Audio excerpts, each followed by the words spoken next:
Hello everyone, my name is Chandan Singh. So guys, parsing के video में आपका स्वागत है। तो इस बार भी हम पार्सिंग कर रहे हैं एडिटोरियल का। पूरा एडिटोरियल नहीं मैं पढ़ा रहा हूँ, बस मैं बिगनर्स को बता रहा हूँ कि एडिटोरियल को पार्स कैसे कर सकते हैं, इनको कैसे टुकड़ों में तोड़ सकते हैं। देखिए गाइज, यहाँ लिखा है स्टॉप द वॉर। अब ये देखकर तो ऐसा लग रहा है कि यहाँ पर स्टॉप क्या है, एक वर्ब का बेस फॉर्म है। और यहाँ पर स्टॉप वॉट, तो यहाँ लिखा हुआ है द वार, तो ऑफकोर्स ये वार हमारा नाउन हो गया, और ये द आर्टिकल है तो ऑफकोर्स ये नाउन होगा, तभी तो द लगा है।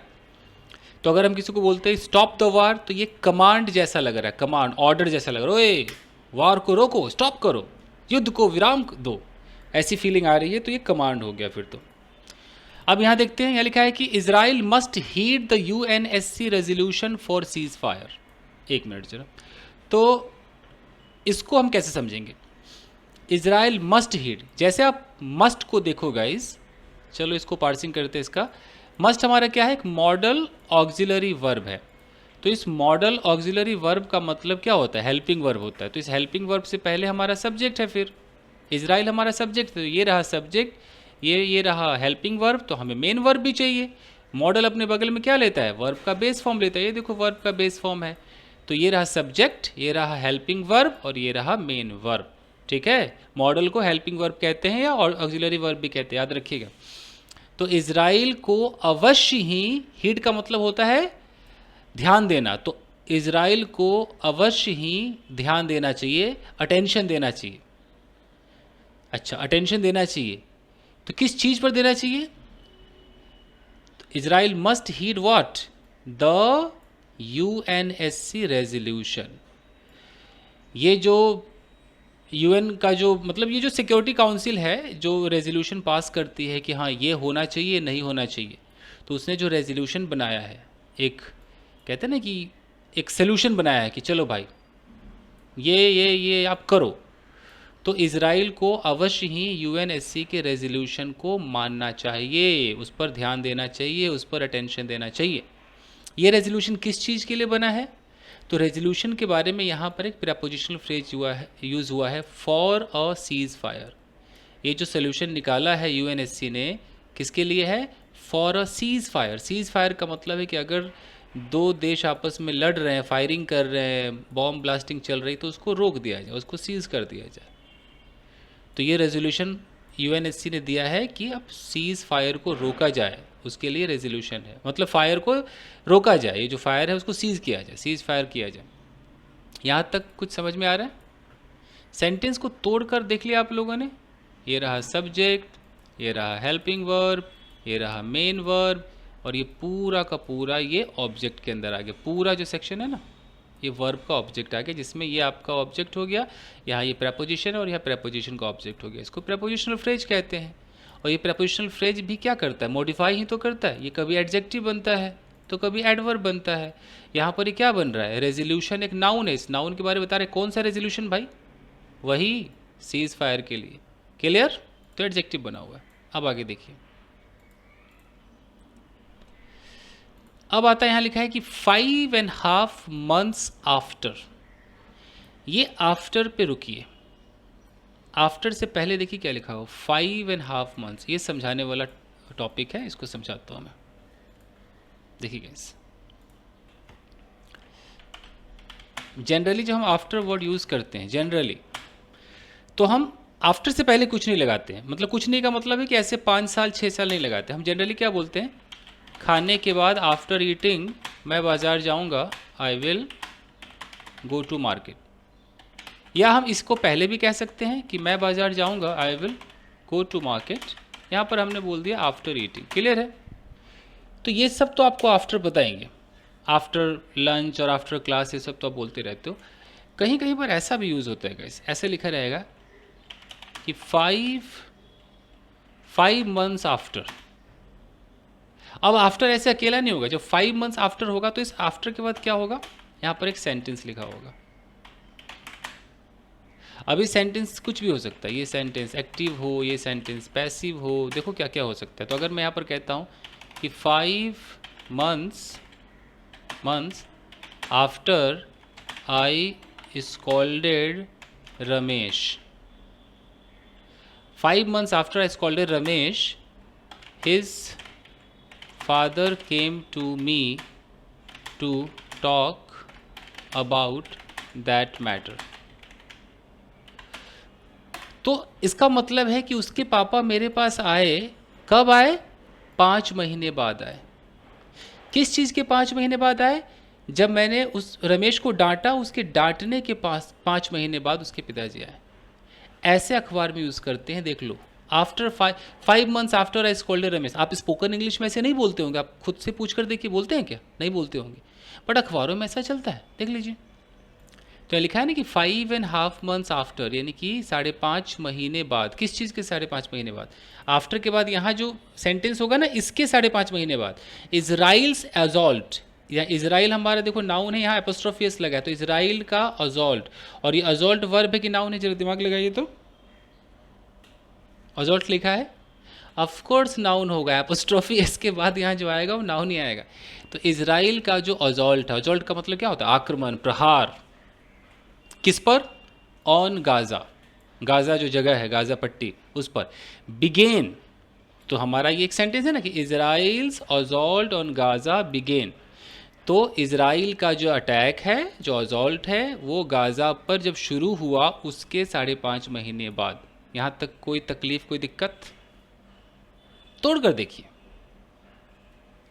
चलिए, यहाँ तक समझ में आ गया?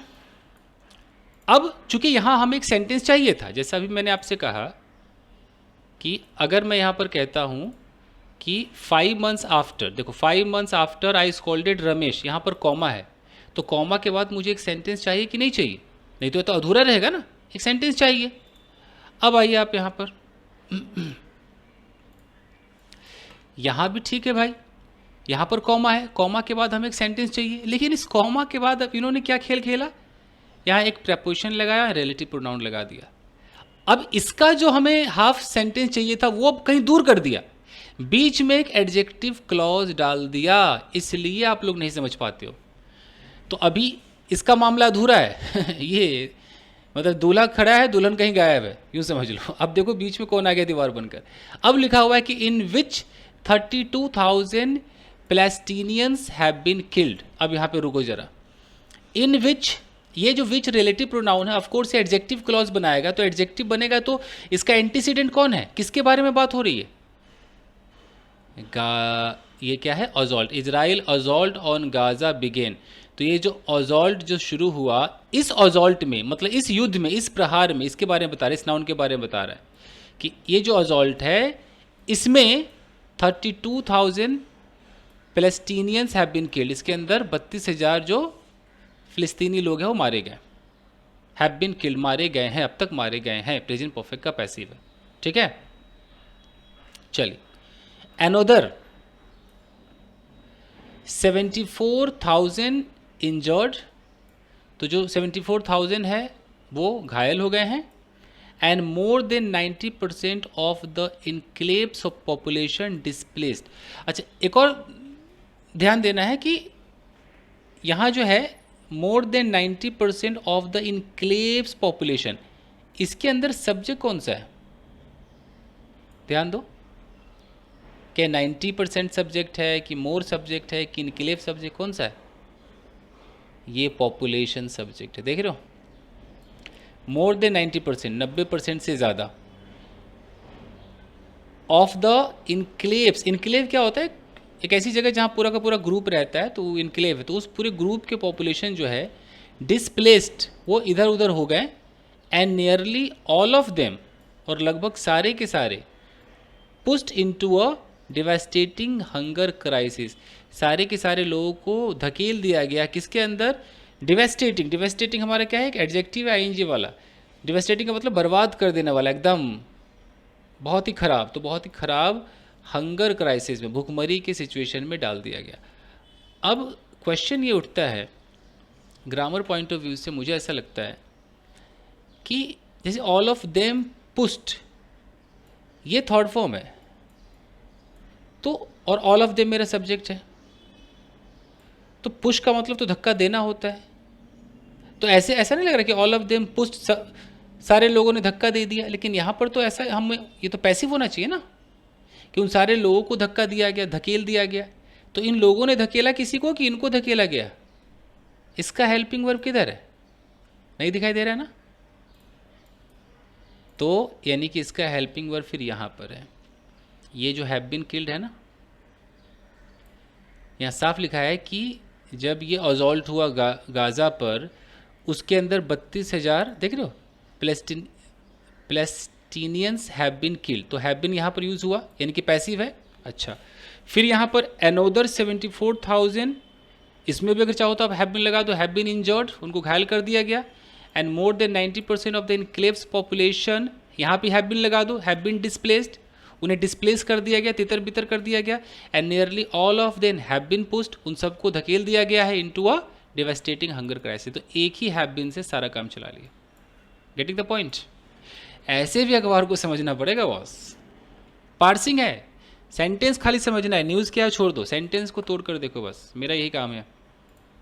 न्यूज़ तो आपको चैनल पे बहुत मिल जाएगा, बहुत सारे चैनल है। अब यहाँ पर क्या लिखा है?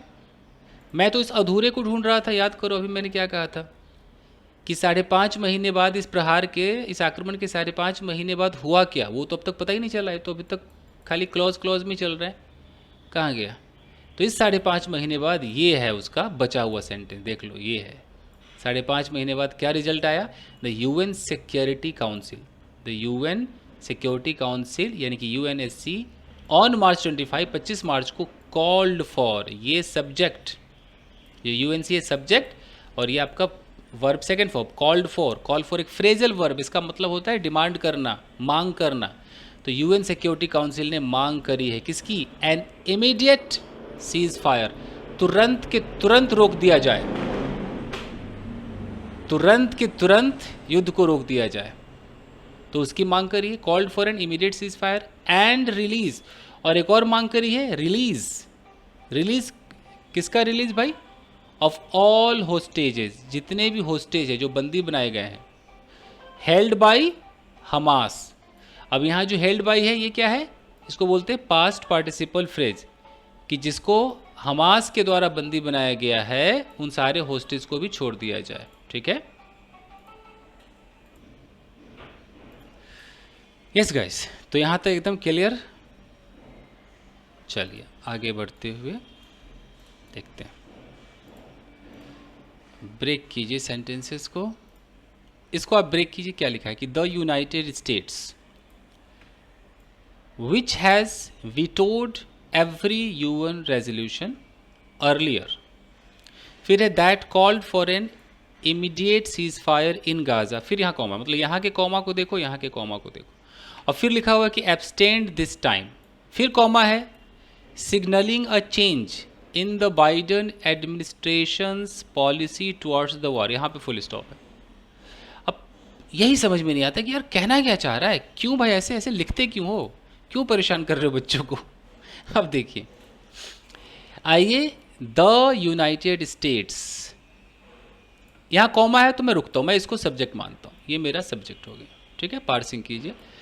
अब कॉमा के बाद यहाँ विच लगाए, एकदम दिमाग में बैठा लो बॉस, ये विच लगाए तो ऑफकोर्स इस सब्जेक्ट का प्रेडिकेट थोड़ी है, ये एक्स्ट्रा इन्फॉर्मेशन है, इतना तो सोच लो, एक्स्ट्रा इन्फॉर्मेशन है। और ये क्या होने वाला है? ये एडजेक्टिव क्लॉज होगा यूनाइटेड स्टेट के बारे में कि अलग से कुछ बातें बता रहा है। तो हम इसको भी कैंसिल करते हैं, हमें नहीं जानना, अभी छोड़ दो।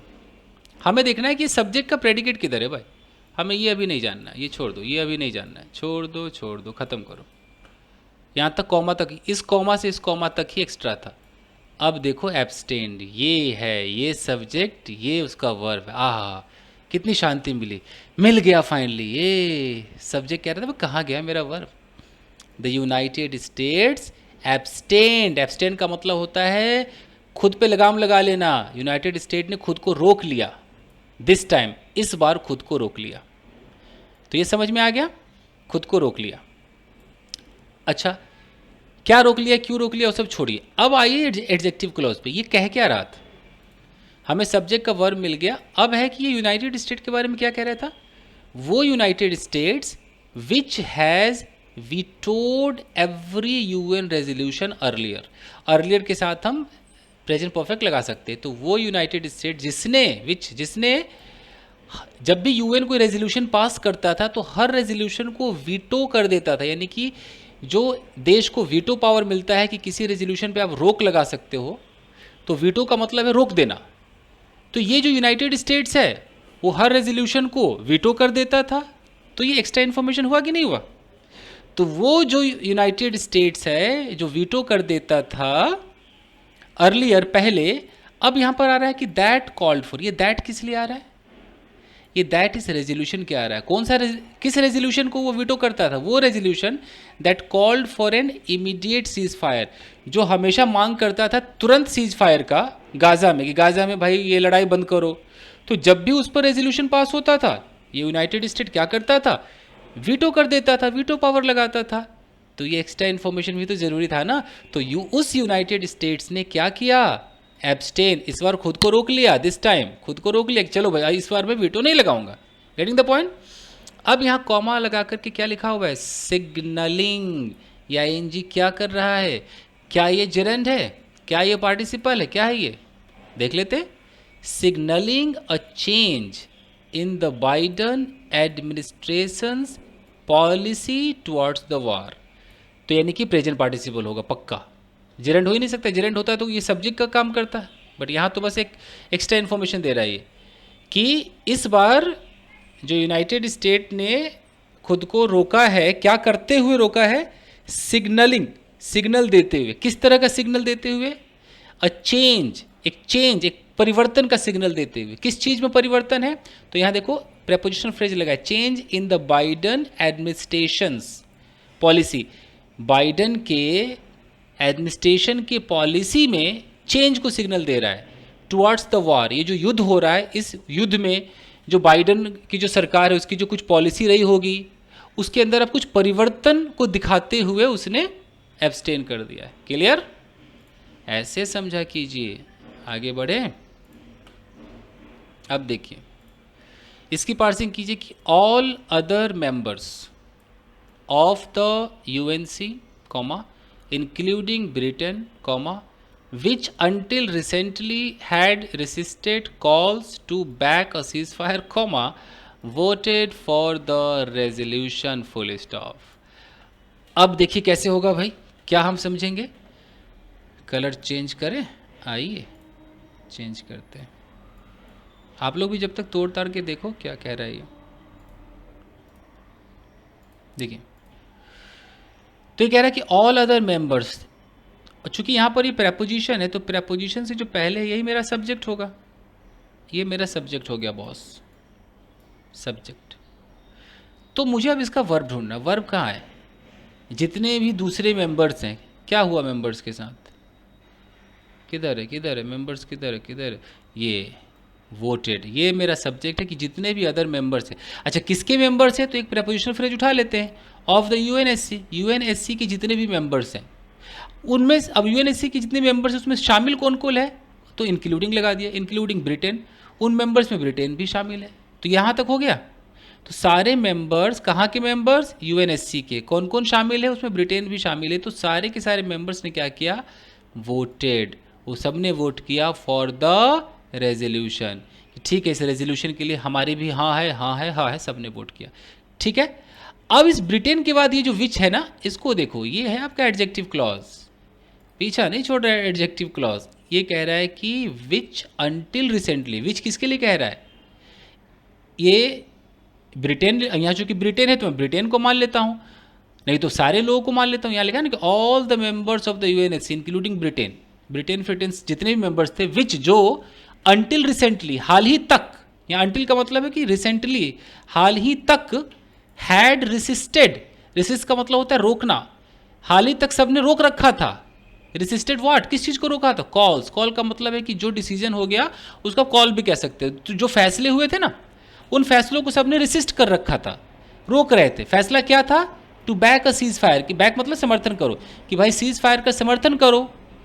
तो इन सारे चीज़ों को ये सारे के सारे रोकते थे, ब्रिटेन वगैरह की नहीं नहीं नहीं नहीं, रेसिस्ट करते थे। अब इन सब ने वोट किया कि ठीक है भाई चलो यार, मान गए, करो भाई, बंद करो। अब समझ में आ रहा है?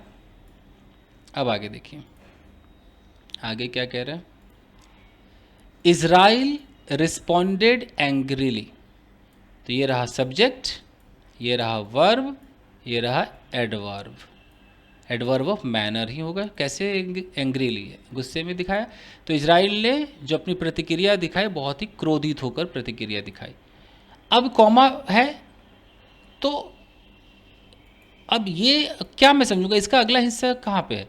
इजराइल रिस्पॉन्डेड एंग्रीली, या तो यहाँ पे फुल स्टॉप हो सकता था, बट आगे क्या कहना चाह रहा है देखते हैं, क्योंकि इसके दूसरे हिस्से की कुछ ऐसा लग तो नहीं रहा है कि ज़रूरत है। यहाँ देखते हैं क्या कह रहा है कि कैंसलिंग अ प्लान्ड विजिट। तो मैं इसको प्रेजेंट पार्टिसिपल मानूंगा भाई, कि इजराइल ने गुस्से में जवाब दिया।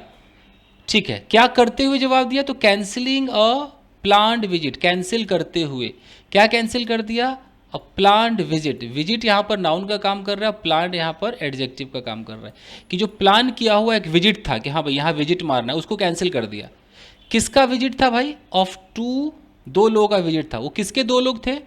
Of prime minister Benjamin Netanyahu, यानी कि जो प्राइम मिनिस्टर है इनके कौन थे? Close cabinet ads. एड्स का मतलब क्या होता है? जो सहायक होते। तो ये जो नेतन्याहू जो है, इनके कैबिनेट एड्स थे दो लोग। तो इन दोनों का कहीं पर विजिट प्लान किया गया था, उस विजिट को इजराइल ने कैंसिल कर दिया। तो इजराइल ने अपनी प्रतिक्रिया दिखाई कैसे? कैंसिल करते हुए। किसको कैंसिल करते हुए? उन दो लोगों के विजिट को कैंसिल करते हुए। दो लोग किधर विजिट मारने वाले थे? To Washington. ये दो लोग वाशिंगटन जाने वाले थे, इनको कैंसिल करते हुए प्रतिक्रिया दिखाई। एंड और साथ साथ में और क्या करके प्रतिक्रिया दिखाई? And backed by China and Russia. Backed का मतलब होता है समर्थन किया गया, मतलब पास्ट पार्टिसिपल है ना, तो समर्थन किया गया चाइना और रसिया से। तो चाइना और रसिया से समर्थन पाकर, इसको ऐसे भी हिंदी में कह सकते हो, उनसे समर्थन पाकर फिर अगला क्या किया उसने? Blasting the resolution. यहाँ भी आईएनजी है, मतलब इसको भी प्रेजेंट पार्टिसिपल मानेंगे। ब्लास्ट का मतलब होता है कि आप बहुत गुस्से वाला इमोशन दिखाते हो, तो बहुत गुस्से में अपना इमोशन दिखाया। किस चीज़ पर गुस्सा दिखाया? रेजोल्यूशन। ये जो सीज फायर पास हुआ है उस पर गुस्सा दिखाया। तो उस पर गुस्सा दिखाते हुए, किस लिए गुस्सा दिखाया भाई सीज फायर पे? For not conditioning a cease fire on the release of hostages. अब इसका मतलब है कि फॉर नॉट कंडीशनिंग का मतलब है कि कंडीशन नहीं रखा, शर्त नहीं रखा। कंडीशनिंग सीज फायर के मुद्दे पर शर्त नहीं रखा। किस चीज़ का शर्त था? On the release of hostages, यानी कि जो बंदी लोग बनाए गए हैं उनके रिलीज पर सीज फायर होना चाहिए था, कि उनको रिलीज करोगे तभी हम मतलब युद्ध बंद करेंगे, कुछ ऐसा कहना चाह रहा है। उस पर कंडीशन नहीं रखा, तो इसलिए वो रेजोल्यूशन को सही नहीं मान रहा, उस पर गुस्सा दिखा रहा है, ब्लास्ट हो रहा है। ब्लास्ट के कई मतलब होते हैं। ब्लास्ट का एक और मतलब होता है एंजॉय करना। कभी सुना है? Ah I had a blast yesterday, मतलब मस्ती किया। और ब्लास्ट का मतलब फूट पड़ना भी होता है, एकदम गुस्से में फूट पड़ना। तो ब्लास्टिंग द रेजोल्यूशन, रेजोल्यूशन पे गुस्सा दिलाया। क्यों गुस्सा दिखाया? क्यों दिखाया? For not conditioning a cease fire. Cease fire को आपने होस्टेज के रिलीज पर कंडीशन नहीं किया, उस पर नहीं किया। आपको कहना चाहिए था कि होस्टेज को भाई पहले रिलीज कर, तब सीज फायर करेंगे, कुछ ऐसा। समझ में आ रहा है? सेंटेंस को तोड़ना सीखो guys. My job is to make you perfect in parsing, that's it. कह रहा बट, लेकिन, बीनीथ द एंगर। लेकिन अब बीनीथ क्या प्रपोजिशन है, एंगर क्या है? ये द एंगर क्या है आपका? ये द आर्टिकल हो गया, एंगर नाउन हो गया। तो उस एंगर के नीचे, बीनीथ का मतलब होता है नीचे, तो उस एंगर के नीचे क्या है भाई? And outburst. तो उस गुस्से के नीचे, आउटबर्स्ट का मतलब ही महागुस्सा तो उस एंगर, उस जो फ्रस्ट्रेशन है, आउटबर्स्ट है, उस सब के नीचे लाइज इजराइल्स वीकनेस। अब इस तरह के सेंटेंस बड़े थोड़े टफ होते हैं। लाइज पहले वर्ब दिखा रहा है और तब यहाँ पर सब्जेक्ट दिखा रहा है। इजराइल का जो वीकनेस है, जो कमज़ोरी है, वो उसके गुस्से और उसके फ्रस्ट्रेशन, जो आउटबर्स्ट है, उसमें छुपा हुआ है कहीं ना कहीं। लाइज, लाई करता है। ठीक है, अच्छा आगे देखते हैं। Israeli leaders have repeatedly said. तो ये तो बिल्कुल समझ में आ रहा है कि इजराइल के लीडर्स ने बार बार कहा है। इन रिसेंट वीक्स, हाल ही के हफ्तों में कहा है। क्या कहा है? दैट, यह कि एन इन्वेजन ऑफ रफा। रफ़ा कोई कोई जगह होगी, गाज़ा में कोई जगह होगी, गाज़ा में। तो इन्वेजन का मतलब होता है आक्रमण। तो लिखा है कि एन इन्वेजन, एक आक्रमण ऑफ रफ़ा, रफ़ा का जो आक्रमण था। अब फिर यहाँ पर कॉमा है, मतलब सेंटेंस तोड़ दिया। इसका मेन अब हिस्सा कहाँ है?